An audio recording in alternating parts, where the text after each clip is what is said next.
ఈ పండగల వెనుక ఉన్న ఈ సాంప్రదాయాల్ని, దీని వెనుక ఉన్న సైన్స్ని మనం గుర్తించి అవి మనం ఫాలో అవ్వాలి.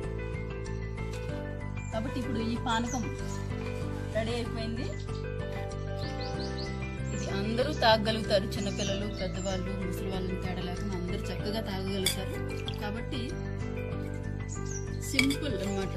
వేడి చేసేస్తుంది, ఏం చేయాలి అని బాధపడాల్సిన పని లేదు. హ్యాపీగా ఈ రామరసాన్ని, ఈ పానకాన్ని చక్కగా తాగండి. ఈ వేసవి అంతా కూడా మీ శరీరాన్ని చక్కని సమతుల్యతలో ఉంచుకోండి.